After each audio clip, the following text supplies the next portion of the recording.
Good morning dear friends, welcome back to English by philosopher sir. आज का हमारा topic है पास्ट इंडेफिनिट टेंस। तो पास्ट इंडेफिनिट टेंस में क्या आता है? भूत अनिश्चित काल। आइडेंटिफिकेशन क्या है? जिस हिंदी वाक्य में ता था ती थी ते थे अथवा या था ई थी ए थे अथवा ला था ली थी ले थे अथवा अ इ ई इत्यादि शब्द उसे पास्ट इंडेफिनिट टेंस कहते हैं। हेल्पिंग वर्ब क्या है? डिड है। रूल क्या है? ही सीट नेम सिमिलर नंबर तथा आई विद ए प्लूरल नंबर सभी के साथ डिड लगाकर वर्ब में फर्स्ट फॉर्म का प्रयोग किया जाता है। नोट क्या है? डिड का प्रयोग हम तभी करते हैं जब वाक्य इंट्रोगेटिव नेगेटिव या WH हो। यदि ऐसा न हो तो वर्ब में सेकंड फॉर्म का प्रयोग किया जाता है। इसे आप ऐसे भी बोल सकते हैं कि नोट 2 में कि डिड का प्रयोग हम पॉजिटिव सेंटेंस के साथ प्रयोग नहीं करते हैं। इसके बाद क्या है? कॉन्सेप्ट लास्ट क्या है आपका? कॉन्सेप्ट यानी फर्स्ट क्या है इसमें कि डिड का प्रयोग हम एम्फैटिक सेंटेंस बनाने के लिए करते हैं। ठीक है, तो देखिए पास्ट इंडेफिनिट टेंस टॉपिक क्या है आज? Past indefinite tense, PAST past indefinite, INDEFINITE past indefinite tense. इसका हिंदी क्या हो जाएगा? भूत अनिश्चित काल। क्या हो जाएगा? भूत अनिश्चित काल। पास्ट मीन्स क्या होता है? भूत यानी कि बीता हुआ, और इंडेफिनिट मीन्स क्या होता है? अनिश्चित, और टेंस मीन्स क्या हो जाएगा? काल, यानी कि भूत अनिश्चित काल। मैंने जो है कि प्रेजेंट परफेक्ट कंटीन्यूअस टेंस का पार्ट 2 इसलिए नहीं बनाया, कोई खास मेरे हिसाब से कोई खास नहीं था उसमें कुछ, इसलिए मैंने पार्ट 2 नहीं बनाया। और दूसरी बात, जैसे पार्ट 2 में क्या है, जैसे अगर मैं कहूं कि मैं 2 दिनों से बीमार हूं, इसमें क्या है, जैसे जो स्टेटिव वर्ब होता है उसमें ING नहीं लगाते। ING क्यों लगता है? तो डायनेमिक वर्ब के साथ लगता है। जैसे अगर ऐसा रहे मैं आपको 2 दिनों से जान रहा हूं, तो मैं आपको 2 दिनों से जान रहा हूं, तो इसमें क्या होगा? अब ये मत नो के साथ ING नहीं जुड़ता है क्योंकि ये स्टेटिव वर्ब है। ठीक है, इसलिए मैंने जो है कि पार्ट 2 नहीं बनाया, हालांकि जो कि बहुत नॉर्मल है, उसमें बहुत कुछ नहीं है खास, इसलिए नहीं बताया। इसलिए मैंने क्या किया कि पास्ट इंडेफिनिट टेंस पे आज मैं वीडियो बना रहा हूं कि ताकि जो कि आपका जो कि टॉपिक आपको रुके ना, आपका रोज का रोज वीडियो बने और रोज का रोज आप वीडियो देखिए। और मैं आपसे बार बार अपील कर रहा हूं कि जब भी आप वीडियो देखिए तो कॉपी कलम के साथ बैठिए, नोट्स तैयार करते चलिए, और जहां आपको ऐसा लगे कि आपको कुछ यहाँ पे प्रॉब्लम है, यहाँ पे नहीं समझ में आया, या ये टॉपिक नहीं समझ में आया, या यहाँ की पॉइंट नहीं समझ में आया, तो आप लोग जो है कि आप कमेंट के माध्यम से हमें बता सकते हैं। आपको कोई डरने की बात नहीं, आपको कोई भी आपका टॉपिक छूटेगा नहीं। मैं आपको कंप्लीट पूरा कोर्स मैं आपको दूंगा, 1% भी मतलब समझ लीजिए कि आपका छूटेगा नहीं, एक भी उसके चार्जेस नहीं लेंगे, कोई एकदम साल फ्री ऑफ कॉस्ट आपको जो कि कोर्स प्रोवाइड किया जाएगा। चाहे दुनिया की कोई एग्जाम हो, किसी भी रिलेटेड आपको एग्जाम से, यदि आपको इंग्लिश ग्रामर में कोई प्रॉब्लम हो, क्रिएट हो, तो आप हमें कमेंट के माध्यम से बता सकते हैं। या कि तो आप ऐसे भी मतलब जिस टॉपिक पे आपको नहीं समझना, आप बोल दीजिएगा कमेंट में कि सर इस टॉपिक पे आप वीडियो बनाइए, तो मैं उस टॉपिक पे वीडियो बनाकर लेकर आऊंगा आप लोगों के लिए। ठीक है, चलिए पॉजिटिव स्ट्रक्चर देखिए। पहला सब्जेक्ट लगाएंगे, वर्ब का सेकंड फॉर्म लगाएंगे, ऑब्जेक्ट लगाएंगे या कॉम्प्लीमेंट। ठीक है, जैसे अगर ऐसा रहे कि वह गाना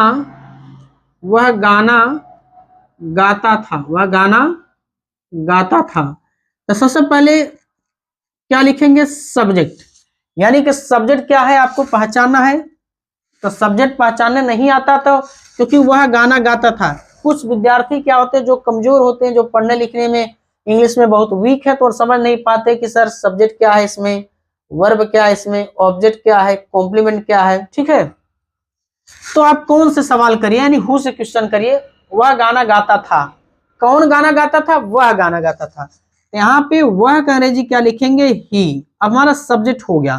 ठीक है, सब्जेक्ट हो गया। सब्जेक्ट क्या होता है? यानी व्हेन अ नाउन और a pronoun is used as a subject it is called subjective case. यानी जब किसी नाउन प्रोनाउन का प्रयोग सब्जेक्ट के जैसा प्रयोग किया जाए तो सब्जेक्टिव केस कहलाता है, यानी कि कर्ता कारक कहलाता है। ठीक है, तो सब्जेक्ट का अंग्रेजी क्या हो गया? यानी वह का अंग्रेजी ही।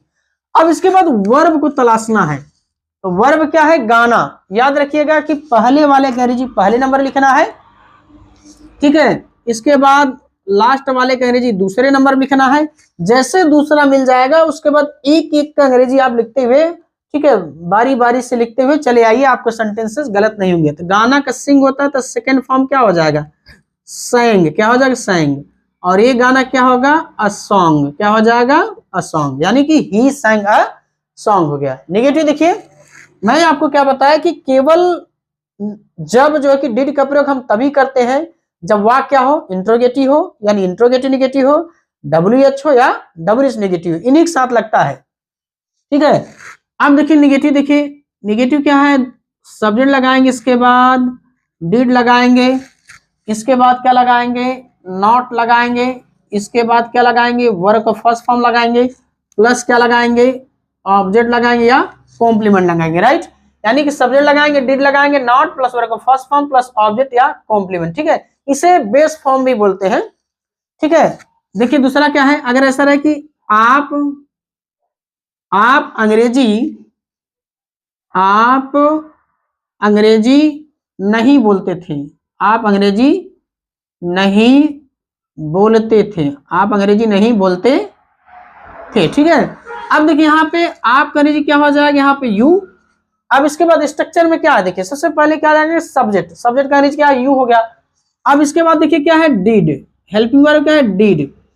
फिर नहीं का अंग्रेजी क्या हो जाएगा, नॉट। अब वर्ब क्या है, जैसे कुछ लोग वर्ब नहीं पहचान पाते, तो मैंने आपको कई वीडियो मैंने आपको बताया है कि सब में ना लगाकर बात करो, जो वर्ड अच्छा लग जाएगा वही मेन वर्ब होता है। जैसे आपना, ये अच्छा नहीं लगा, अंग्रेजी ना, ये अच्छा नहीं लगा, नहीं ना, ये अच्छा नहीं लगा, बोलना अच्छा लग गया ना, तो बोलना क्या होता है, स्पीक, SPEAK, स्पीक। ठीक है, अब इसमें वर्ब का सेकंड फॉर्म नहीं लगेगा, क्योंकि वर्ब का सेकंड फॉर्म केवल पॉजिटिव सेंटेंस के ही साथ लगता है, और पॉजिटिव सेंटेंस डिड भी नहीं लगेगा।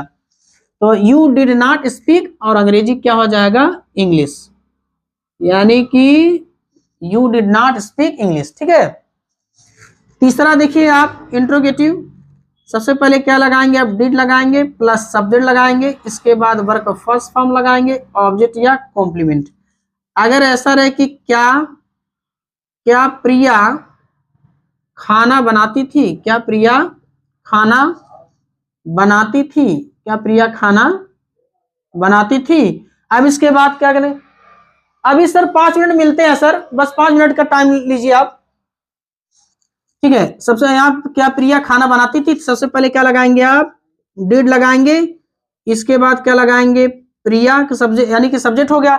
सबसे पहले देखिए क्या है, हेल्पिंग वर्ब क्या है, डिड, इसके बाद सब्जेक्ट क्या है, प्रिया, और वर्ब क्या है, बनाना। तो खाना बनाने के लिए किसका प्रयोग किया, कुक, और ये खाना का अंग्रेजी क्या हो जाएगा, फूड। इसके बाद अब देखिए क्या हो जाएगा, डिड प्रिया कुक फूड। अब इसके बाद क्या है, इंट्रोगेटिव नेगेटिव, आप लोग देखिए, डिड लगाएंगे प्लस सब्जेक्ट लगाएंगे। सर ऐसा है कि आप 2 मिनट बैठ जाइए, बस मिलते हैं, बस क्या लगाएंगे, देखिए सबसे पहले डिड लगाएंगे प्लस सब्जेक्ट लगाएंगे, इसके बाद नॉट लगाएंगे प्लस वर्ब का फर्स्ट फॉर्म, ऑब्जेक्ट या कॉम्प्लीमेंट। ठीक है, क्वेश्चन मार्क लगा दीजिए। देखिए इंट्रोगेटिव तो आपको समझ में आ गया, क्या प्रिया खाना बनाती थी, सबसे पहले हेल्पिंग वर्ब रखेंगे डिड, फिर सब्जेक्ट प्रिया, फिर वर्ब क्या है, बनाना कुक, और एक खाना का लीजिए फूड। तो आप देखिए इंट्रोगेटिव नेगेटिव, देखिए अगर ऐसा रहे कि क्या आप इस समारोह में, क्या आप इस समारोह में नहीं नाचते थे, नहीं नाचते थे। अब देखिए सबसे पहले क्या लगाएंगे, हेल्पिंग वर्ब क्या है, डिड है, आप डिड रखिए, फिर सब्जेक्ट आप करेजी क्या रखिए, यू रखिए।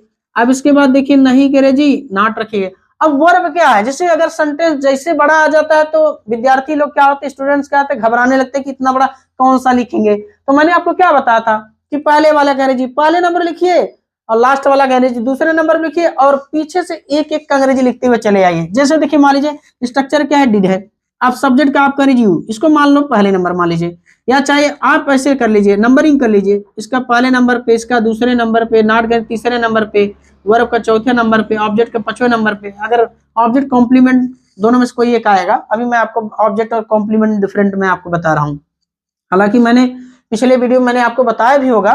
तो क्या लगाएंगे यहाँ पे, डिड, अब सब्जेक्ट आप करें यू, अब नहीं करें जी नॉट। आपको देखिए वर्ब क्या है, मैंने बताया था जिसके अंत में ना लग जाए। अब जैसे देखिए क्या ना, ये अच्छा नहीं लगा, आपना, ये भी वर्ड अच्छा नहीं लगा, इसना, ये भी अच्छा नहीं लगा, समारोहना, ये भी अच्छा नहीं लगा, मेना भी अच्छा नहीं लगा। नाचना, ये अच्छा लगे ना, तो यही आपका मेन वर्ब है। तो नाचना का अंग्रेजी क्या होता है यहाँ पे, डांस। ठीक है, डांस हो गया। अब मैंने क्या बताया था कि जैसे ही मेन वर्ब आपको मिल जाएगा, जस्ट उसके आप क्या करेंगे, एक एक का अंग्रेजी लिखते हुए चले आइए, एक एक का वर्ड का इंग्लिश लिखते चले आइए। अब डांस हो गया ना। अब देखिए, अब जैसे में मे का क्या होता है, इन। अब देखिए इस समारोह, तो क्या हो जाएगा, दिस फंक्शन। क्या हो जाएगा, this function, FUNCTION, this function. ठीक है, इसका कंप्लीट क्या है, did you not dance in this function. पांचवा देखिए WH, आप क्या लगाएंगे, WH लगाएंगे, इसके बाद क्या लगाएंगे, डिड लगाएंगे, प्लस सब्जेक्ट लगाएंगे, वर्ब का फर्स्ट फॉर्म लगाएंगे, ऑब्जेक्ट या कॉम्प्लीमेंट, राइट। अगर ऐसा रहे देखिए कि वे कार क्यों चलाते थे, वे कार क्यों चलाते थे, वे कार क्यों चलाते थे। अब दुनिया की कोई सेंटेंस हो, जिस सेंटेंस के बीच में क्या, क्यों, कैसे, कहां, कब, जब, कौन सा, कौन सी, कौन से, या किसका, किसकी, किसके आ जाए सबसे पहले हम उसी का नहीं लिखते हैं। तो यहाँ पे क्यों का जी क्या हो जाएगा, वाई। अब इसके बाद क्या लगाएंगे आप, स्ट्रक्चर में देखिए क्या है, हेल्पिंग और डीड। अब फिर सब्जेक्ट वे का एनर्जी दे, आपको केवल स्ट्रक्चर को फॉलो करना है। अब चलाना का एनर्जी क्या होता है, ड्राइव। यहाँ कार करे जी, अकार, कॉमन नाउन है ना कार, उसके पहले आर्टिकल लेता है। लास्ट देखिए WH नेगेटिव, आप WH लगाएंगे, इसके बाद डीड लगाएंगे, प्लस सब्जेक्ट लगाएंगे, प्लस नॉट लगाएंगे, प्लस वर्ब का फर्स्ट फॉर्म लगाएंगे, ऑब्जेक्ट या कॉम्प्लीमेंट लगाएंगे। अब जैसे देखिए, अगर ऐसा रहे कि हम इस काम को क्यों नहीं करते थे, हम इस काम को क्यों नहीं करते थे। आप ये मत सोचिएगा कि केवल क्यों आएगा, यहाँ कब भी आ सकता है, कैसे आ सकता है, क्या आ सकता है, ठीक है, सब अलग अलग आ सकता है। तो क्यों करें जी, सबसे पहले नंबर पे क्या लिखेंगे आप, वाई। इसके बाद क्या हुआ देखिए, क्या लगाएंगे, डिड। मैंने क्या बताया था, आपको स्ट्रक्चर को फॉलो करना है। तो सबसे पहले WH रख दिए, फिर देखिए हेल्पिंग और डीड रख दीजिए, फिर सब्जेक्ट हम करे जी क्या हो जाएगा, वी हो गया। अब नहीं करे जी क्या हो जाएगा, नॉट हो गया। अब वर्ब क्या है, करना, करना क्या हो जाएगा, डू। और इस काम को यानी कि दिस वर्क, यानी हम इस काम को, यहाँ पर रहेगा हम इस काम को क्यों नहीं करते थे। ठीक है, तो कंप्लीट क्या हो जाएगा, why did we not do this work. ठीक है, तो आप जानते रहिएगा कि सबसे बड़ी बात है कि आप वीडियो को कंप्लीट देखिए। जैसे आप ये कहो कि आप छोड़कर चले जाएंगे तो आपको समझ लीजिए ये चीजें समझ में आपको नहीं आएगा। तो आप जब भी देखिए तो आप वीडियो कंप्लीट देखिए, आप जो कि नोट डाउन करते चलिए। ठीक है, आप चाहे तो एक इसका स्क्रीनशॉट ले सकते हैं, लेकिन सबसे पहली बात है कि आप इसे हमेशा जो कि आप इसे जो कि नोट डाउन करते चलिए और साथ साथ नोट्स बनाते चलिए, तभी आप समझ लीजिए कि इस जो कि कॉन्सेप्ट आपको आसानी से समझ आ जाएगा कि पास्ट इफेक्ट टेंस का कॉन्सेप्ट क्या है, उसके रूल क्या है, हम पास्ट इफेक्ट टेंस का प्रयोग हम किसी ट्रांसलेट में हम कैसे करेंगे, यदि एग्जाम में आ जाएगा तो हम इसको ट्रांसलेट कैसे कर सकते हैं। क्योंकि आपको पता है कि हाई स्कूल में और इंटरमीडिएट में जो है ट्रांसलेट करने के लिए आपको आता है। तो आप क्या करना है कि आपको इस स्टोरी को, या कोई स्टोरी दे दिया जाए या कोई नॉवेल दे दिया जाए, कोई अच्छी कोई जो कि समझ लीजिए सोनेट अगर आ जाता है हिंदी में, तो आप जो कि उसको इंग्लिश में आप कैसे ट्रांसलेट करेंगे आपको समझ में आ जाएगा। आप जो कि इसका एक स्क्रीनशॉट ले लीजिए तो आपको समझ में आ जाएगा।